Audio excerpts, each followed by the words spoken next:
Let me show you how to assemble these Stuka sirens. These are the loudest thing you'll probably ever 3D print, and I can guarantee you that. These are the V2, which means they use a skateboard bearing. Excuse my voice, I have got a little bit of AIDS right now.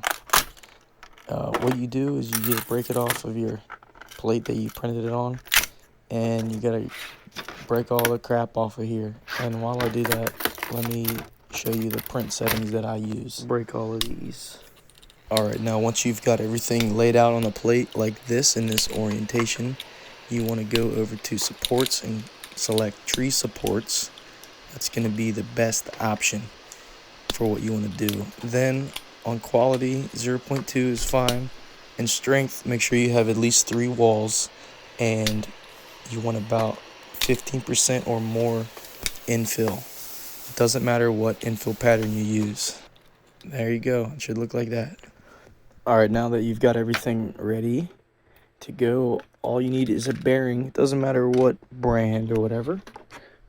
And then you want to get rid of this seal. Get rid of these seals. You don't need these seals, and they're just going to cause extra drag. Just get a knife or something and pop these right off. And you can actually remove a lot of this grease too. That's just slowing it down. You can replace the grease with some light oil like WD-40 or something. And then that bearing just pops right into that rotor, just like that. And now you're going to need some glue. Super glue, CA glue, whatever you want to call it. And you just put a little tiny bit around the edge. Careful not to get any glue inside the bearing, because that would be bad. That would be bad, and you wouldn't want to do that. This is just to keep it from moving, keeping it in there. For people that don't know, that spray is just accelerator. It just dries the glue. That's not actually glue. People were yelling at me, why would you spray glue in the bearing? I didn't. That's accelerator. Anyway, now that you've put that in there, it's assembly time. Even though we've already been assembling it. And the last thing you're going to need is an M8 bolt. It doesn't matter what head you have. I like these socket heads. But whatever you have will work. I stole this one from Home Depot. And before you go putting it together, just make sure that this thread's in there. It should, but it's likely that it's going to be too tight. So you're going to have to work it back and forth. And use the friction of back and forth and maybe a little bit of oil. And this will thread in there nice. Really nice. I'll show you. It's going to thread in here nice. Just believe me. Please believe me. It's going to go. Now this needs to be about 20 to 30 millimeters long. You just need to have this be longer than the bearing. See how it sounds like a bird? That means you need oil when it sounds bird-like. See, that was very bird-like. So this, just put a little bit of WD-40 or something like that. Just a little bit. That's all you're gonna need. Now watch this. Look, easy as anything. Work it back and forth. These threads are tight. You want them to be tight. Those things could be spinning like 80,000 RPM at least. Or maybe like 20,000. Who knows? But now that you've confirmed that these threads are good, now the fun part. You put this rotor on here with the rotor this way so that the bearing, the open side of the bearing, is down.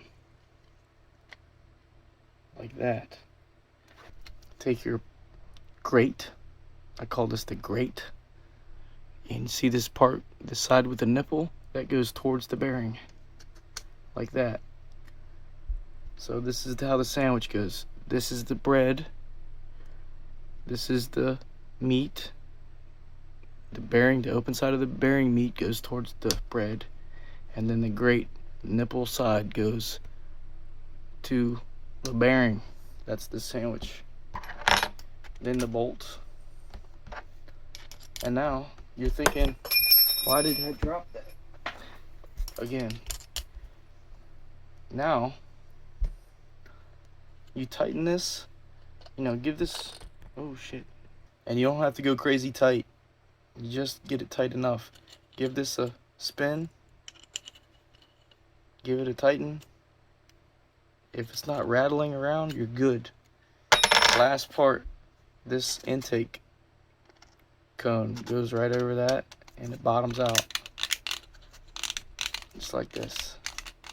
Now, you just put this on here and then put like a couple tacks of glue. That's all you need, just like one on either side. You might have to take this apart at some point. So you might not want to put a whole bunch of glue, and you don't need a lot of glue. Glue is weight. And these are supposed to be light.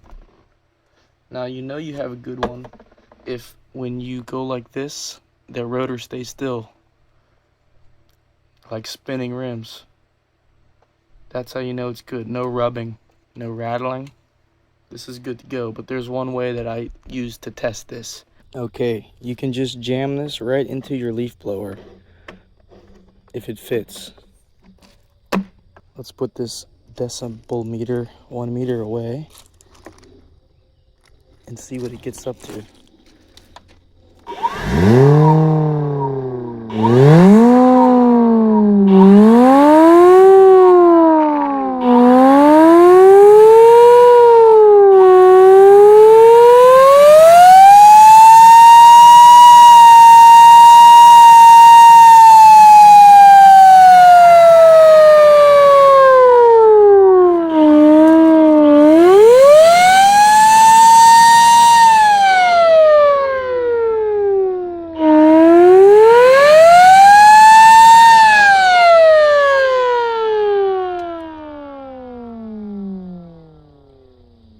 Now for mounting, there's a few different options. This particular one here is the strut mount, which I have mounted the strut, and it just kind of fits over there, and it's got a zip tie. But all of the mounts use the same type of quick connect, kind of just push-in style technology. And if you find that yours is a little bit too loose for your liking, just put a little piece of tape around it, and it'll be tight enough. So now I've got 2 of these on here, and I can't wait to try out how these sound, because this is the new design. But now I'll show you how all the previous designs have sounded, and I'll do like a little compilation now.